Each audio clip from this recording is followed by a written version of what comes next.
You're listening to On the Fringe Media. I'm your host, Angela Thomas.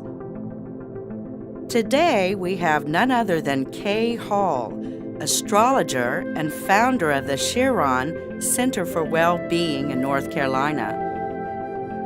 She's also known as starmuses.com. Welcome to the show, Kay. Well, thank you, Angela. Nice to have you here. You know, Kay, one of the things I'm highly impressed with your astrology background. I understand that you're a 40-year veteran in astrology. Yes. Absolutely amazing. And, you know, I found out that your specialty is in esoteric astrology. So to begin with, Kay, can you tell our listeners exactly what is astrology? Well, sure. I am not a psychic. I do not give psychic readings. I am an astrologer, and I read the astrological chart. Astrology, well, some people call it a science, and some people will strongly disagree with that. It's a science, not a complete science, not a perfect science. Right. Science is. However, what I start with is a circle of 360 degrees, and that circle is divided up into 12 segments, and each one of those segments tells a story for that person's life. And the interesting part about astrology, and which makes it,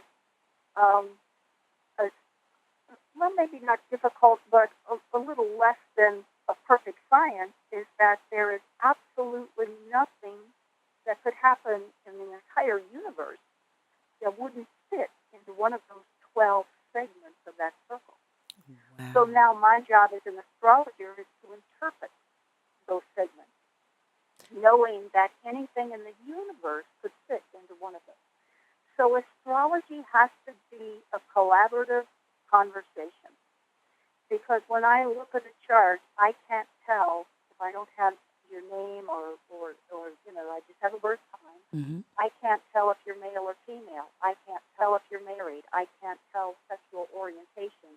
I can't tell if you have children. I can't tell if you have pets. So it's not. I am not a psychic. Right. I am reading the planets and how they're fitting into those 12 segments of the pie. And that's all based on the location you were born, latitude and longitude, and specifically the time of birth. Well, I'm really glad that you explained that, because, Kay, if I, for example, gave you my date of birth and time of birth and place of birth, then could you, as an astrologer, look into my chart and tell me if I, let's say, have the influences of children or family or professional career? Is there any indicators after you receive that information? Oh, yes, the indicators are there that, yes, you have a propensity for a family and children. I see. Or there's also indicators that say it's likely you will not have children until either later in life or not this lifetime. I see. So the indicators are there. And a lot depends on what you choose to do, because astrology in no way takes away your free will. Which was my next question, because I was wondering, with astrological signs and charts, if we were more predestined to go through particular situations. So now you're saying that we still have free will. We do, and sometimes it doesn't seem like it, especially when you're going through a difficult Saturn aspect. Right. And so here's where the free will comes in. There's a lot of charts I can see, and I'll immediately look at the chart and I'll say, wow, you've had the rug pulled out from under you time and time and time again. And it's as if you just have no control over that situation. But as I look at it from a soul level, that's where the esoteric part comes in. Right. As I look at it from a soul level, I can see that, all right, the rug has been pulled out from under you over and over again. However, you have a total free will on how you're going to react to that situation. Are you going to let that situation destroy you? Right. Or are you going to grow from that situation? So when I look at a chart and I can see that, okay, you've had these hardships. I cannot, until I talk to you, see how have you chosen on a soul level to deal with these hardships. Now, And if it's, okay, go ahead. well, you say soul level. Is that, I know that you do esoteric astrology. So now are you speaking about esoteric astrology when you're talking about soul level? On a soul level, I'm always talking about the esoteric level, the lessons that you have come in to learn. I see. Astrology is a marvelous predictive tool, and we can forecast some marvelous things that can prepare you perhaps for a job change or prepare you for a change in the family, be it a move. Well, I'm glad that you And said be it a move, Kay, because if I, for example, came to you or any of the listeners and said, Kay, I have a job offer in another city. Can you look to see whether that's going to be good or bad or indifferent? Is that the benefit of acquiring someone such as yourself? yes, I can look at it, and depending upon the aspects, it will show that this could be a rather challenging move, but if you take it far out enough, perhaps maybe get through those first 6 months, it's going to be a true blessing. Right, right. So, yes, or I can also see, wow, this is a perfect opportunity for you to grow and expand a business. And I can give you an example of, I was working with a chiropractor who was in the midst of moving his entire business across town. Mm-hmm. And he said, will you look at my chart? And I said, well, sure. And so I looked at the chart, and I said to him, there's something wrong here. You might have given me your wrong birth time, because there's no indication that you're moving at all, yet here you are in the midst of this move. And so he called his mother, and his mother got his birth certificate, and we were off by about 6 hours on birth time. Wow. So as I shifted the chart around, then it definitely showed a move in a very prosperous. So that it really is an amazing and an exact science then. It can be, yes. The trick is well, I think through experience. I could tell there's nothing in this that's showing a move. He shouldn't be moving. But yet we're in the midst of it as the movers are taking all the furniture out of his office. Certainly. So yes, it was exact at that time. Yeah. So let me ask you, Kay, regarding the consequences of, let's say, not listening to an astrologer's forecast or advice or information.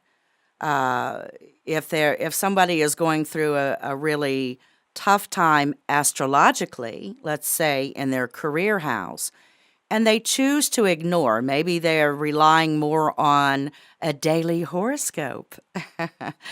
What would be the consequences of individuals that are choosing to ignore an astrologer such as yourself? Well, the consequences would usually be that they go through a more difficult time than they need to. Right, right. And I'm not saying that it would be disastrous, but maybe they're suffering in a job they hate because they feel they have to stay there. They don't like change. Right. And so they stay in a place or in a job or a relationship where they're miserable. And so my goal is to help people realize their potential and their strength so that they don't find themselves in what they refer to as impossible situations. Certainly. So you're uncovering the possibilities in certain areas of their lives. Absolutely. For instance, you don't mind me giving examples, do you? No, I love that. Okay. A woman walked into my office, and I hadn't met her before, but I had her chart, and so when she walked into my office, I said, oh, wow. I said, what have you written lately? You're such a talented writer. And she burst into tears. And I said, well, I'm sorry. I didn't mean to trigger something. And she was a woman in her late 30s, married, 2 children, stay-at-home mom. And she said, I just came from the library. And she said, so she pulled out this book out of her big library bag, and it was How to Be a Writer. Wow. And I said, well, you already are. Wow. You already are. But she didn't realize the potential. In her life, she was raised that type of artistic expression was a waste. What would you ever do with it? And so she decided, well, I'll go the way my parents want me to go, and I'll be married, and I'll have these children, and I'll raise them, and I'll be happy. And all she needed was this little nudge that somebody tell her, well, you are a writer. And she has since written many articles and published and is living a very fulfilling life, expressing. That's amazing. So, Kay, I also want to say that I understand that you are a hypnotherapist. Is that correct? That is correct. And a hypnotherapist's job is to do what? Well, there's many different types of hypnotherapists, and some of them are very clinical. So, somebody would come in and I want to stop smoking, or I want to stop biting my nails, or I want to lose weight. And I've been trained in all of that. But again, my favorite part of hypnotherapy is called transpersonal hypnosis, which means I never would use hypnosis until I had their birth chart, because I want to see their birth chart also. But so transpersonal means we're going beyond the personal. We're going into other realms of consciousness.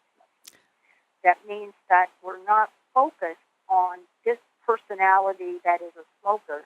We're focused on the higher realms and the higher self of the soul. And what can trigger the personality to be smoking.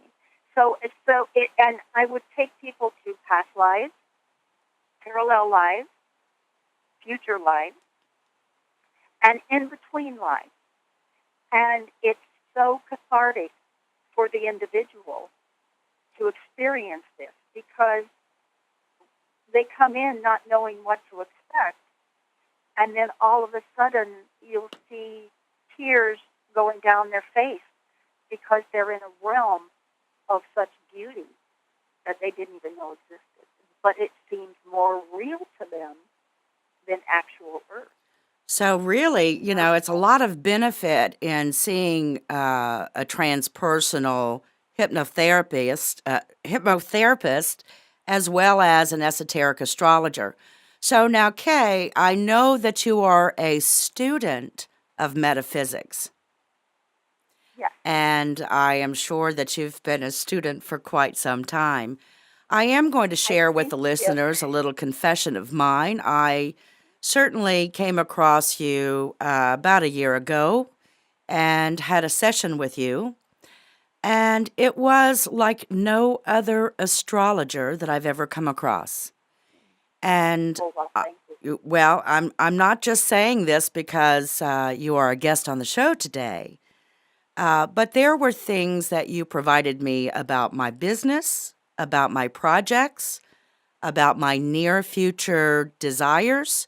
But there were also things, Kay, that you brought in that I was questioning how in the world would she know that? You were even, saying some very, well, almost repeating the exact same words that someone close to me had repeated. And so I thought, how in the world is she doing that? I had one particular business plan that was ongoing and in order, and you shared with me, Angela, I'm just not seeing that happening in this timing, the timing that you're giving me. So, long story short, you were absolutely right. My business Wow. project did not unfold whatsoever. So, I can say from personal experience that it's more than just astrology and horoscopes and things of that nature, that somebody at your level has the experience, the desire, and the knowledge of helping others. So I really do appreciate you sharing your information with us here today. So, Kay, before we go, do you have any tips for our listeners on how they can better manage their astrology life or their horoscope life or anything of that nature if they did not have a personal session with you? Um, well, the first thing they could do is to find out their birth time. Because if they're just reading a daily horoscope and they're using their sun sign, it's really not an accurate representation of Mm-hmm. who they are. Because in astrology, we aren't born even knowing how to be our sun sign. Right. Um, we're here to learn how to be our sun sign. So without a birth time, you really can't find what's called the rising sign. Some people call it the ascendant. Mm-hmm. So let's say, that, for instance, you're a Libra, Mm-hmm. but if you read Libra in that magazine, you're not going to get a good interpretation of what your month ahead is going to be like. You need a rising sign. Your rising sign is Aquarius, Right. so you would read Aquarius.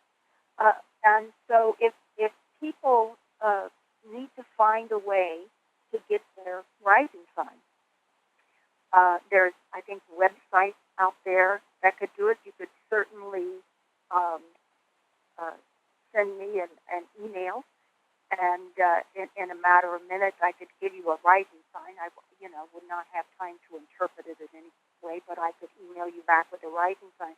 But the best way I know is for astrology to help is, first of all, find your rising sign and your moon sign. So you need an astrologer for both of those. So that way you can understand your personality, how other people see you. The rising sign is the mask you wear for others. Mm. So understand that mask you're wearing and why are you wearing it. You see, the sun is our true self. The rising sign is the mask we wear for others. The moon is our emotional reigning needs. And if we don't have a clear understanding of those three things,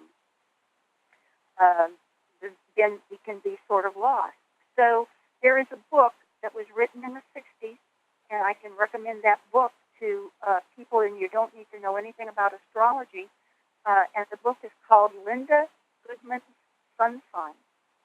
And I'm sure it's still available on Amazon, or maybe some local booksellers can get it for you. But when you know your moon sign and your rising sign, then read that book. You will have a total understanding, or a very much complete understanding, of how you react to things emotionally and through your personality and even through your soul, that sun sign, what your sun sign is really trying to tell you.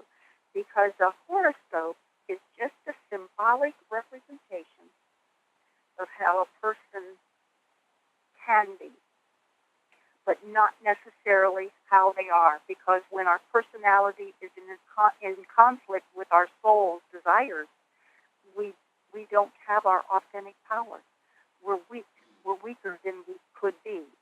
So by finding your authentic power and merging that personality with the soul, you can be a stronger individual. So the horoscope can tell me how you should be, but Right. it doesn't tell me how you're working with the energy. Well, thank you very much for sharing that with our listeners. Kay, how can our listeners get in touch with you? Well, via email, which would be k@starmuses.com, and that's STARMUSES.com. And I also have a website, www.starmuses.com. Starmuses.com. Kay, thank you very much for being with us today. Angela, I'm honored that you asked, so thank you. You've been listening to On the Fringe Radio. I'm your host, Angela Thomas, and good day.